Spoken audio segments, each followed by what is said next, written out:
Hello friends, welcome to my channel. இன்றைக்கி வீடியோவில் பார்த்தீங்கன்னா கார சட்னி எப்படி செய்யலான்னு பார்த்துடலாம் வாங்க. நம்ம சேனலுக்கு நீங்கள் புதுசாக இருந்தீங்கன்னா மறக்காமல் சப்ஸ்கிரைப் பண்ணிவிட்டு கூடவே பெல் சிம்பிளை கிளிக் பண்ணிடுங்க. மிக்ஸி ஜார் எடுத்துக்கலாங்க. அதில் ஒரே ஒரு பெரிய வெங்காயத்தை நான் நீல வாக்கில் கட் பண்ணி சேர்த்துருக்குறேன். நீங்கள் பெரிய வெங்காயத்துக்கு பொதுவாக 10 சின்ன வெங்காயம் கூட எடுத்துக்கோங்க.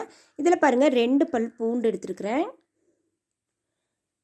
இப்போ இது கூட மீடியம் சைஸ் தக்காளி எடுத்துக்கலாங்க.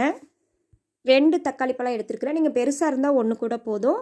அதையும் கட் பண்ணிவிட்டு இது கூட சேர்த்துக்கலாம். இப்போ இந்த சட்னிக்கு தேவையான அளவுக்கு உப்பு சேர்த்துக்கலாங்க. ஒரு 1/2 டீஸ்பூன் அளவுக்கு உப்பு சேர்த்துருக்குறேன். இப்போ பாருங்கள் 3/4 டீஸ்பூன் அளவுக்கு தனி மிளகாய்த்தூள் சேர்த்துக்கோங்க. 3/4 டீஸ்பூன் சேர்த்துக்கோங்க.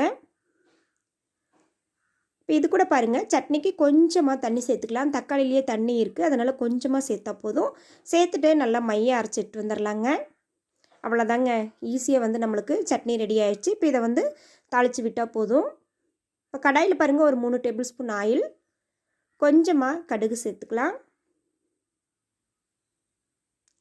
ஒரு 1/4 டீஸ்பூன் அளவுக்கு உளுத்தம்பருப்பு, வெள்ளை உளுத்தம்பருப்பு தாங்க எடுத்துருக்கிறேன், அதை சேர்த்துக்கலாம்.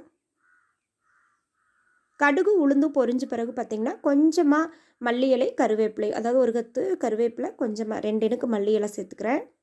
சேர்த்துட்டு மல்லி இலையும் கருவேப்பிலையும் இதில் வதங்கட்டும்.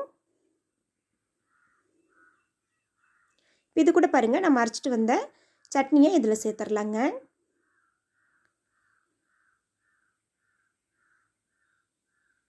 இது கூட நம்ம தண்ணி எதுவுமே சேர்க்க தேவையில்லைங்க. அப்படியே நல்லா கொதிக்கட்டும்.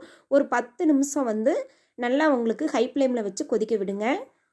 நல்லா 10 நிமிஷம் கொதித்து இது பச்சை வாசனையெல்லாம் போகணும்.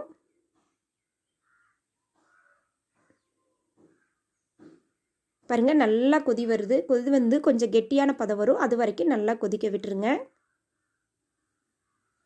ரொம்ப ரொம்ப ஈஸியான சட்னி. நம்ம வதக்க தேவையில்லை. டக்குன்னு மிக்ஸி ஜாரில் அரைச்சாலே டக்குன்னு ரெடி பண்ணிடலாம். இப்படி தான் நம்மளுக்கு ரோட்டோர கடைகள் டக்குன்னு கார சட்னி ரெடி பண்ணி கொடுப்பாங்க. அது அவ்வளோ ஒரு டேஸ்ட்டாக இருக்கும். அவ்வளோதாங்க, சூப்பராக நம்மளுக்கு சட்டுன்னு ஒரு 2 நிமிஷத்தில் கார சட்னி ரெடி ஆகிடுச்சு. இட்லி, தோசை எல்லாத்துக்குமே சூப்பராக இருக்கும். இந்த வீடியோ பிடிச்சிருந்தா சேனலை மறக்காமல் சப்ஸ்கிரைப் பண்ணிடுங்க. லைக் பண்ணுங்கள், ஷேர் பண்ணுங்கள், கமெண்ட் பண்ணுங்கள்.